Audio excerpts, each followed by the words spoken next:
Puffs ಪೆಟೀಸ್ ಇದನ್ನ ಯಾವ ರೀತಿಯಾಗಿ ಮಾಡೋದು ಅಂತ ತೋರಿಸ್ಕೊಡ್ತಾ ಇದ್ದೀನಿ. ನಿಮ್ಗೆಲ್ಲ ಗೊತ್ತಿರ್ಬೋದು, ಆಲೂಗೆಡ್ಡೆಯಿಂದ ನಾವು ಇಷ್ಟೊಂದು ಸ್ನಾಕ್ಸ್ ರೆಸಿಪಿಗಳನ್ನ ಮಾಡ್ಬೋದು. ಅಷ್ಟೇ ಅಲ್ಲದೆ ಇವತ್ತು ನಾನು ಮಾಡುವಂತ ಈ ಆಲೂ ಪಫ್ಸ್ ಪೆಟೀಸು ತುಂಬಾ ಈಸಿಯಾಗಿ ಮನೆಯಲ್ಲೇ ಸಿಗುವಂತ ಕೆಲವು ಸಾಮಗ್ರಿಗಳಿವೆ. ಇದಕ್ಕೆ ಹೆಚ್ಚಿನ ಸಾಮಗ್ರಿಗಳಾಗ್ಲಿ ಅಥವಾ ತುಂಬಾ ಸಮಯ ಆಗಿ ಬೇಕಾಗಿಲ್ಲ.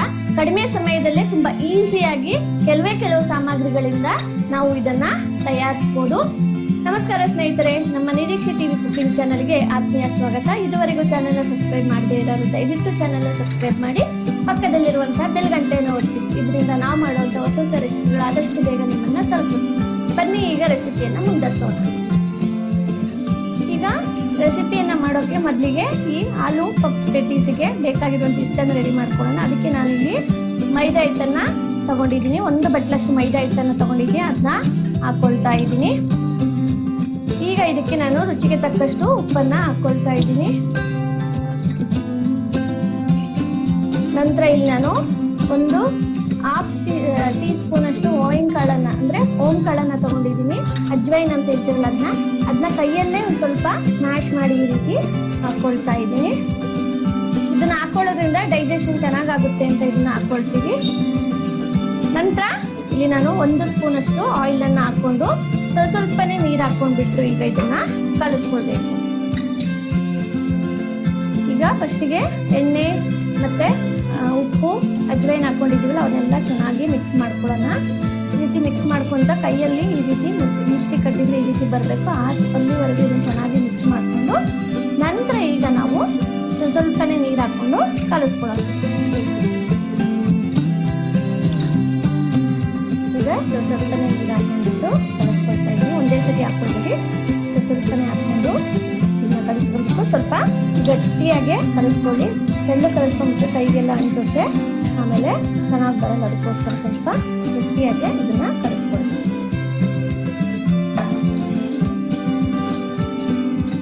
ಇದನ್ನ ಮಾಡೋದು ತುಂಬಾ ಈಸಿ. ಈ ಪಪ್ಸು ಎಲ್ಲ ಮಾಡ್ಬೇಕಂದ್ರೆ ತುಂಬಾ ಸಮಯ ತಗೊಳುತ್ತೆ. ಆದ್ರೆ ಈ ರೀತಿಯಾಗಿ ನೀವು ಒಂದ್ಸತಿ ಟ್ರೈ ಮಾಡಿ ನೋಡಿ, ನಿಮಗೆ ಗೊತ್ತಾಗುತ್ತೆ ಎಷ್ಟು ಈಸಿಯಾಗಿ ಮಾಡ್ಬೋದು ಅಂತ. ಅಷ್ಟೇ ತುಂಬಾ ಇಷ್ಟನೂ ಪಡ್ತೀರಿ. ಮಾಡೋಕ್ಕೂ ಏನಿದು ತುಂಬಾ ಸಮಯನೂ ಸಹ ತಗೊಳೋದಿಲ್ಲ. ಇದರಲ್ಲ ಈ ರೀತಿ ಗಟ್ಟಿಯಾಗಿ ಕಲಿಸ್ಕೊಳ್ಬೇಕು.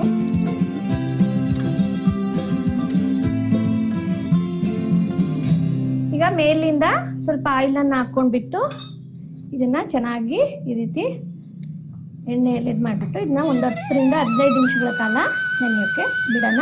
ಇದನ್ನ ಬಿಟ್ಟು ಈಗ ನೆಕ್ಸ್ಟ್ ನಾವು ಇದಕ್ಕೆ ಬೇಕಾಗಿರುವಂತ ಆಲೂ ಸ್ಟಫಿಂಗ್ ಅನ್ನ ರೆಡಿ ಮಾಡ್ಕೊಳ್ಳೋಣ. ಈಗ ನಾನು ಗ್ಯಾಸ್ ಮೇಲೆ ಒಂದು ಪ್ಯಾನ್ ಅನ್ನು ಇಟ್ಕೊಂಡಿದ್ದೀನಿ. ಈಗ ಸ್ಟವ್ ಅನ್ನ ಆನ್ ಮಾಡ್ಕೊಳ್ತಾ ಇದ್ದೀನಿ.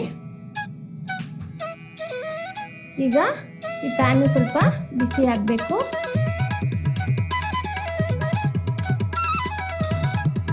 ಈಗ ಪ್ಯಾನ್ ಬಿಸಿ ಆಗಿದೆ. ಇಲ್ಲಿ ಸ್ವಲ್ಪ ಆಯಿಲ್ ಅನ್ನು ಹಾಕೊಳ್ತಾ ಇದ್ದೀನಿ. 1-1.5 ಸ್ಪೂನ್ ಅಷ್ಟು ನಾನು ಆಯಿಲ್ ಅನ್ನ ಹಾಕೊಂಡಿದ್ದೀನಿ. ಈಗ ಇದಕ್ಕೆ ನಾನು ಒಂದು ½ ಟೀ ಸ್ಪೂನ್ ಅಷ್ಟು ಜೀರಿಗೆಯನ್ನ ಹಾಕೊಳ್ತಾ ಇದ್ದೀನಿ. ಹಾಕೊಂಡ್ಬಿಟ್ಟು ಇದನ್ನ ಫ್ರೈ ಮಾಡ್ಕೊಳ್ತೀನಿ. ಜೀರಿಗೆ ಎಣ್ಣೆಲಿ ಫ್ರೈ ಆದರೆ ಚೆನ್ನಾಗಿರುತ್ತೆ. ಅದಕ್ಕೆ ಒಂದು 2 ನಿಮಿಷ ಇದನ್ನ ಫ್ರೈ ಮಾಡ್ಕೊಳ್ತೀನಿ. ಈಗ ಚೆನ್ನಾಗಿ ಫ್ರೈ ಆಗ್ತಾ ಇದೆ. ಈಗ ಇದಕ್ಕೆ ನಾನು ಸಣ್ಣಗೆ ಕಟ್ ಮಾಡಿ ಇಟ್ಕೊಂಡಿರೋಂಥ ಬೆಳ್ಳುಳ್ಳಿಯನ್ನ ಹಾಕೊಳ್ತಾ ಇದ್ದೀನಿ. ಇದನ್ನು ಚೆನ್ನಾಗಿ ಫ್ರೈ ಮಾಡ್ಕೊಳ್ಳೋಣ. ಜೊತೆಗೆ ಸಣ್ಣಗೆ ಹೆಚ್ಚಿಟ್ಕೊಂಡಿರುವಂಥ ಈರುಳ್ಳಿಯನ್ನು ಹಾಕೊಳ್ತಾ ಇದ್ದೀನಿ. ಹಸಿ ವಾಸನೆ ಹೋಗುವವರೆಗೂ ಇದನ್ನ ಚೆನ್ನಾಗಿ ಫ್ರೈ ಮಾಡ್ಕೊಳ್ಬೇಕು. ಮತ್ತೆ ಸಣ್ಣಗೆ ಕಟ್ ಮಾಡಿಕೊಂಡಿರುವಂಥ ಗ್ರೀನ್ ಚಿಲ್ಲಿಯನ್ನು ಹಾಕೊಳ್ತಾ ಇದ್ದೀನಿ. ಇವೆಲ್ಲವನ್ನು ಒಂದು 2 ನಿಮಿಷಗಳ ಕಾಲ ಚೆನ್ನಾಗಿ ಫ್ರೈ ಮಾಡ್ಕೊಳ್ತಿದ್ರೆ ಎಲ್ಲದ್ರದ್ದು ಹಸಿ ವಾಸನೆ ಹೋಗ್ಬೇಕು. ಅಲ್ಲಿವರೆಗೆ ಇವನ್ನ ಚೆನ್ನಾಗಿ ಫ್ರೈ ಮಾಡ್ಕೊಳ್ಳಿ.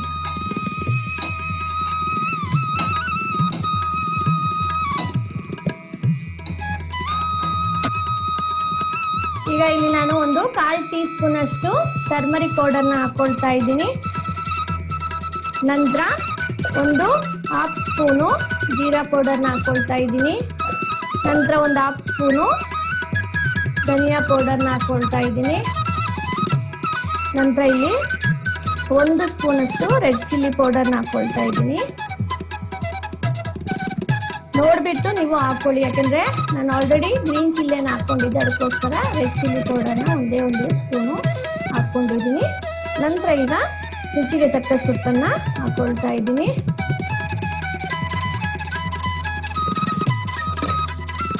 ಈಗ ಇದನ್ನು ಚೆನ್ನಾಗಿ ಮಿಕ್ಸ್ ಮಾಡ್ಕೊಳ್ಳಿ.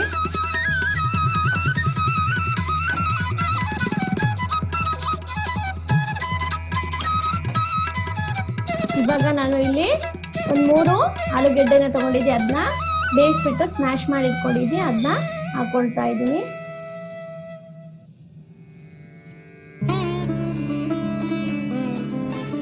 ಈಗ ಇದೆಲ್ಲ ಮಿಕ್ಸ್ ಆಗಬೇಕು, ಆ ರೀತಿಯಾಗಿ ಚೆನ್ನಾಗಿ ಎಲ್ಲ ಕಡೆ ನಾವು ಹಾಕಿರುವಂಥ ಸ್ಪೈಸಸ್ಸು ಹತ್ಕೋಬೇಕು, ಆ ರೀತಿಯಾಗಿ ಮಿಕ್ಸ್ ಮಾಡ್ಕೊಳ್ಳಿ.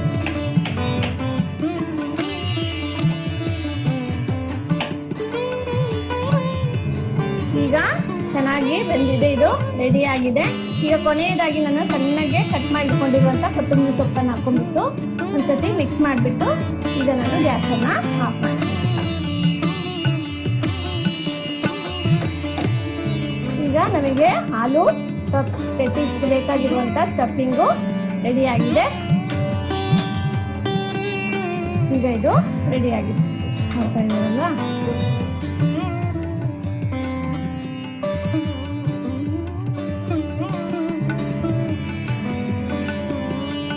ಈಗ ಇಲ್ಲಿ ನಾವು ಸ್ಲರಿಯನ್ನು ರೆಡಿ ಮಾಡ್ಕೊಳ್ಳೋಣ, ಯಾಕೆಂದರೆ ಈಗ ನಾವು ಆಲೂ ಪೆಟೀಸನ್ನು ಮಾಡಬೇಕಾದ್ರು ಲಟ್ಟಿಸ್ಕೊಳ್ತೀವಲ್ಲ, ಆ ತುದಿಗೆ ಹಚ್ಕೊಳ್ಳೋಕ್ಕೋಸ್ಕರ ಈಗ ಇಲ್ಲಿ ನಾನು ಮೈದಾ ಹಿಟ್ಟನ್ನು ತೊಗೊಂಡಿದ್ದೀನಿ. ಅದಕ್ಕೆ ಸ್ವಲ್ಪನೇ ನೀರನ್ನು ಹಾಕ್ಕೊಂಡ್ಬಿಟ್ಟು ಸ್ಲರಿ ರೆಡಿ ಮಾಡ್ಕೊಳ್ತೀನಿ. ಸ್ವಲ್ಪ ಇದು ಗಟ್ಟಿಗೆ ಇರಬೇಕು, ತೆಳುವಾಗಿ ಮಾಡ್ಕೊಳ್ತೇವೆ.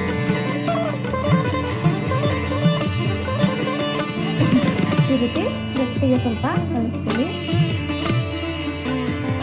ಈಗ ಸ್ಲರಿನೂ ರೆಡಿಯಾಗಿದೆ ನೋಡಿ. ಈ ರೀತಿಯಾಗಿ ಸ್ಲರಿಯನ್ನು ರೆಡಿ ಮಾಡ್ಕೊಳ್ಳಿ, ಗಟ್ಟಿಗೆ ಇರಲಿ. ಈಗ ಹಿಟ್ಟನ್ನು ಕಲಿಸಿಟ್ಟಿದ್ವಲ್ಲ, 15 ನಿಮಿಷಗಳ ಕಾಲ ನೆನೆಯಕ್ಕೆ ಬಿಟ್ಟಿದ್ದಿಂದ ಚೆನ್ನಾಗಿ ನೆನೆದಿದೆ. ಇದನ್ನು ಒಂದ್ಸತಿ ಚೆನ್ನಾಗಿ ಇದಕ್ಕೆ ಮತ್ತೊಂದ್ಸತಿ ಕೈಯಲ್ಲಿ ಮಿಕ್ಸ್ ಮಾಡ್ಕೊಳ್ಳೋಣ. ಈಗ ಇದನ್ನು ಮಿಕ್ಸ್ ಮಾಡಿಕೊಂಡು ಚಪಾತಿ ಮಣೆ ಇದೆಯಲ್ಲ ಅದ್ರ ಮೇಲೆ ಇದನ್ನ ಹಾಕ್ಕೊಂಡ್ಬಿಟ್ಟು ಈ ರೀತಿಯಾಗಿ ಒಂದ್ಸತಿ ರೋಲ್ ಮಾಡ್ಕೊಳ್ಳೋಣ. ಈ ರೀತಿ ರೋಲ್ ಮಾಡಿಕೊಂಡು ಇದ್ರದ್ದು ಉಂಡೆಗಳಾಗಿ ಮಾಡ್ಕೊಳ್ಳೋಣ. ನಮಗೆ ಎಷ್ಟು ಬೇಕೋ ಆ ಸೈಜಲ್ಲಿ ಮಾಡ್ಕೊಳ್ಳೋಣ. ನಾನು ಇಷ್ಟಿಷ್ಟು ದಪ್ಪ ಮಾಡ್ಕೊಳ್ತಾ ಇದ್ದೀನಿ.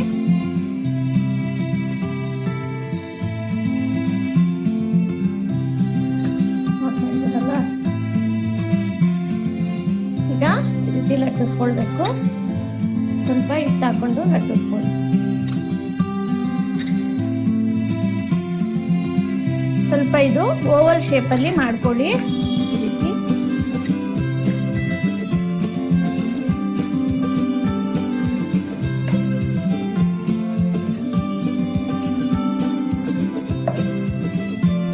ಈ ರೀತಿ ಓವಲ್ ಶೇಪಲ್ಲಿ ಮಾಡಿಕೊಂಡ್ರೆ ಚೆನ್ನಾಗಿ ಬರುತ್ತೆ. ಕಾಣಿಸ್ತಾ ಇದೆಯಲ್ವಾ, ಈ ರೀತಿ ಮಾಡ್ಕೊಂಡು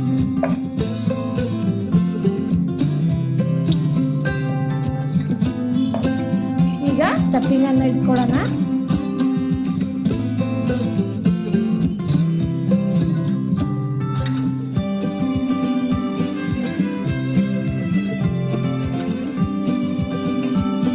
ಸ್ಟಫಿಂಗನ್ನು ಇಟ್ಕೊಂಡು ಎಡ್ಜಸ್ಸಿಗೆ ನಾವು ಮಾಡ್ಕೊಂಡಿರುವಂಥ ಸ್ಲರಿಯನ್ನು ಹಚ್ಕೊಳ್ಬೇಕು.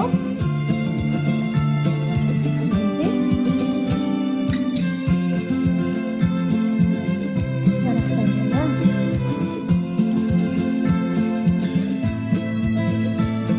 ಯಾಕೆಂದರೆ ಇದು ಎಣ್ಣೆಯಲ್ಲಿ ನಾವು ಫ್ರೈ ಮಾಡ್ಬೇಕಾದ್ರೆ ಇದು ಬಿಚ್ಕೊಳ್ಬಾರ್ದು, ಓಪನ್ ಆಗಬಾರ್ದು. ಅದಕ್ಕೋಸ್ಕರ ಈ ರೀತಿ ಮಾಡಿಕೊಂಡು ಈಗ ಒಂದು ಸೈಡಿಂದ ಮೊದಲಿಗೆ ಫೋಲ್ಡ್ ಮಾಡೋಣ. ಈ ರೀತಿ ಈಗ ಇನ್ನೊಂದು ಸೈಡಿಂದನೂ ಫೋಲ್ಡ್ ಮಾಡ್ಕೊಳ್ಳೋಣ. ಈಗ ಮತ್ತೆ ಇಲ್ಲಿಗೆ ಸ್ವಲ್ಪ ಸ್ಲರಿಯನ್ನು ಹಚ್ಕೊಂಡ್ಬಿಟ್ಟು ಇದನ್ನು ಫೋಲ್ಡ್ ಮಾಡ್ಕೊಳ್ಳೋಣ. ಈ ರೀತಿ ಈಗ ಇದನ್ನ ಉಲ್ಟಾ ಇಟ್ಬಿಟ್ಟು ಈಗ ಇದಕ್ಕೆ ಸ್ವಲ್ಪ ಸ್ಲರಿಯನ್ನು ಹಚ್ಕೊಂಡ್ಬಿಟ್ಟು ಈ ರೀತಿ ಫೋಲ್ಡ್ ಮಾಡ್ಕೊಳ್ಳೋಣ. ಈ ರೀತಿ ಮಾಡೋದ್ರಿಂದ ಏನಾಗುತ್ತೆ ಅಂದ್ರೆ ನಾವು ಎಣ್ಣೆಯಲ್ಲಿ ಫ್ರೈ ಮಾಡ್ಬೇಕಾದ್ರೆ ಇದು ಬಿಚ್ಕೊಳಲ್ಲ, ಓಪನ್ ಆಗಲ್ಲ. ಎರಡು ಕಡೆಯಿಂದನೂ ಚೆನ್ನಾಗಿ ಕ್ಲೋಸ್ ಆಗಿದೆ, ಜೊತೆಗೆ ಒಳಗಿಂದನೂ ಸಹ ಚೆನ್ನಾಗಿ ಇದು ಬೇಯುತ್ತೆ. ಅದಕ್ಕೋಸ್ಕರ ಈ ರೀತಿ ಮಾಡ್ಕೊಳ್ಳಿ. ಕಾಣಿಸ್ತಾ ಇದೆಯಲ್ವಾ? ಈ ರೀತಿ ಫೋಲ್ಡ್ ಮಾಡ್ಕೊಳ್ಬೇಕು.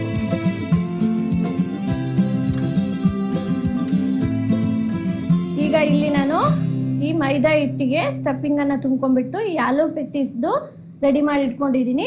ಈಗ ಇದನ್ನ ನಾವು ಎಣ್ಣೆಯಲ್ಲಿ ಫ್ರೈ ಮಾಡ್ಕೊಳ್ಳೋಣ. ಈಗ ಗ್ಯಾಸ್ ಮೇಲೆ ಒಂದು ಪ್ಯಾನ್ ಇಟ್ಕೊಂಡು ಸ್ಟವ್ ಆನ್ ಮಾಡ್ಕೊಂಡಿದ್ದೀನಿ. ಈಗ ನಾನಿಲ್ಲಿ ಆಯಿಲ್ ಅನ್ನ ಹಾಕೊಂಡ್ಬಿಟ್ಟು ಇದನ್ನ ಬಿಸಿ ಮಾಡ್ಕೊಳ್ತೀನಿ.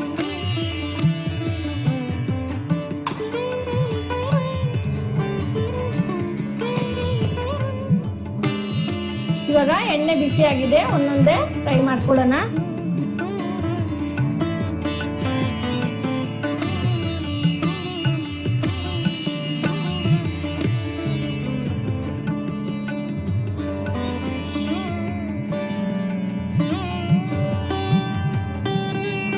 ಈಗ ಇದನ್ನ ಮೀಡಿಯಂ ಫ್ಲೇಮ್ ಅಲ್ಲೇ ಫ್ರೈ ಮಾಡ್ಕೊಳ್ಳಿ, ಯಾಕೆಂದ್ರೆ ಒಳಗೆ ಚೆನ್ನಾಗಿ ಬೇಯಬೇಕಲ್ಲ, ಅದಕ್ಕೋಸ್ಕರ. ಹೈ ಫ್ಲೇಮ್ ಅಲ್ಲಿ ಇಟ್ಕೊಂಡ್ಬಿಟ್ರೆ ಒಳಗೆ ಬೇಯಲ್ಲ, ಬರೀ ಕಲರ್ ಚೇಂಜ್ ಆಗುತ್ತೆ. ಈಗ ಇದು ಗೋಲ್ಡನ್ ಬ್ರೌನ್ ಬರೋವರೆಗೂ ಚೆನ್ನಾಗಿ ಫ್ರೈ ಮಾಡ್ಕೊಳ್ಳಿ.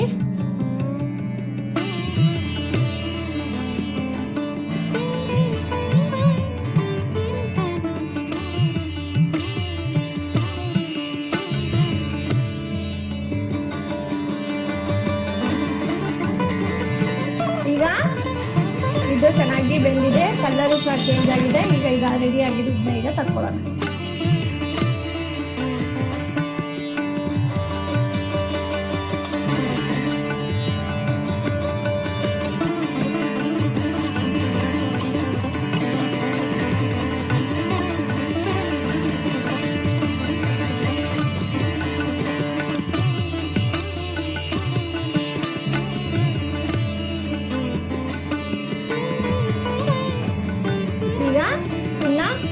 ಉಳಿದಿರೋಂಥ ಸ್ಟಫಿಂಗ್ ಮಾಡಿರೋಂಥ ಪೆಟ್ಟೀಸ್ ಇದೆಯಲ್ಲ, ಅದನ್ನು ಈಗ ಫ್ರೈ ಮಾಡ್ಕೊಳ್ಳೋಣ. ನೋಡ್ತಾ ಇದ್ದೀರಲ್ವಾ ಎಷ್ಟು ಈಸಿಯಾಗಿ ಈ ಆಲೂ ಪಪ್ಸ್ ಪೆಟ್ಟೀಸು ರೆಡಿಯಾಗಿದೆ ಅಂತ. ನೋಡೋಕ್ಕೂ ಎಷ್ಟು ಚೆನ್ನಾಗಿದೆ, ಜೊತೆಗೆ ತುಂಬಾ ಕ್ರಿಸ್ಪಿಯಾಗಿ ಇದು ಬಂದಿದೆ ಅಂತ ಹೇಳ್ಬೋದು. ನೋಡಿ, ನೋಡ್ತಾ ಇದ್ದೀರಲ್ವಾ ಎಷ್ಟು ಚೆನ್ನಾಗಿ ಕ್ರಿಸ್ಪಿಯಾಗಿ ಬಂದಿದೆ ಅಂತ.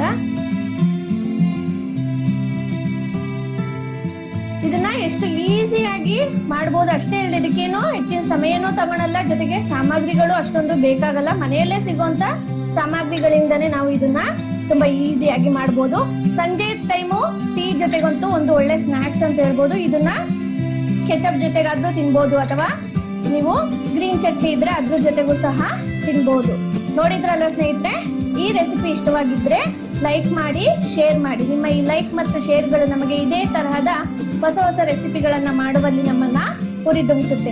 ಸಾಧ್ಯವಾದರೆ ಕಮೆಂಟ್ ಸೆಕ್ಷನ್ ಅಲ್ಲಿ ನಿಮ್ಮ ಅನಿಸಿಕೆ ಅಭಿಪ್ರಾಯಗಳನ್ನ ತಿಳಿಸಬಹುದು. ಜೊತೆಗೆ ನಿಮಗೆ ಇಷ್ಟವಾಗಿರುವಂತ ಯಾವ್ದಾದ್ರು ರೆಸಿಪಿ ಇದ್ರೆ ಅದನ್ನು ಸಹ ನೀವು ತಿಳಿಸಬಹುದು. ನಮ್ಮ ಮುಂದಿನ ರೆಸಿಪಿಗಳಲ್ಲಿ ನಾವು ಅದನ್ನ ಮಾಡೋಕೆ ಟ್ರೈ ಮಾಡ್ತೀವಿ. ಜೊತೆಗೆ ಇದುವರೆಗೂ ನಮ್ಮ ಚಾನೆಲ್ನಲ್ಲಿ 100ಕ್ಕಿಂತ ಹೆಚ್ಚಿನ ರೆಸಿಪಿಗಳನ್ನ ನಾವು ಮಾಡಿದೀವಿ. ನಿಮ್ಮ ಕಡೆಯಿಂದ ಸ್ವಲ್ಪ ಮಟ್ಟಿನ ಸಪೋರ್ಟ್ ಸಿಕ್ಕಿದೆ. ಇನ್ನೂ ಹೆಚ್ಚಿನ ಸಪೋರ್ಟ್ ಅನ್ನ ಬಯಸ್ತಾ ಇದ್ದೀವಿ. ಯಾಕೆಂದ್ರೆ ನಿಮಗೆ ಗೊತ್ತಿರ್ಬೋದು, ಒಂದು ರೆಸಿಪಿಯನ್ನ ಮಾಡ್ಬೇಕು ಅಂದ್ರೆ ಎಷ್ಟು ಸಮಯ ತಗೊಳುತ್ತೆ, ಜೊತೆಗೆ ನಮ್ಮ ಎಫರ್ಟ್ ಇಷ್ಟೊಂದು ಇರುತ್ತಲ್ವಾ. ಅದಕ್ಕಾದ್ರೂ ನೀವು ಇನ್ನೂ ಹೆಚ್ಚಿನ ಒಂದು ಸಪೋರ್ಟ್ ಅನ್ನ ಮಾಡಬೇಕು. ಜೊತೆಗೆ ನಿಮಗೆ ಗೊತ್ತಿರುವಂತ ಫ್ರೆಂಡ್ಸ್ ಇರ್ಬೋದು, ನಿಮ್ಮ ರಿಲೇಟಿವ್ಸ್ ಇರ್ಬೋದು, ಅವರೆಲ್ಲರಿಗೂ ನಮ್ಮ ರೆಸಿಪಿಗಳನ್ನ ಶೇರ್ ಮಾಡಿ. ಅವ್ರ ಕಡೆಯಿಂದನೂ ಸಹ ನಮಗೆ ಸಪೋರ್ಟ್ ಸಿಗುತ್ತೆ. ಈ ರೀತಿ ಹೆಚ್ಚಿನದಾಗಿ ನೀವು ಶೇರ್ ಮಾಡಿದ್ರೆ ನಮಗೆ ಹೆಚ್ಚಿನ ಸಪೋರ್ಟ್ ಸಿಕ್ಕಿದಂಗಾಗುತ್ತೆ. ಸರಿ ಸ್ನೇಹಿತರೆ, ಇದೇ ರೀತಿಯಾದಂತ ಮತ್ತೊಂದು ಹೊಸ ರೆಸಿಪಿಯೊಂದಿಗೆ ಮತ್ತೆ ಸಿಗೋಣ. ನಮಸ್ಕಾರ.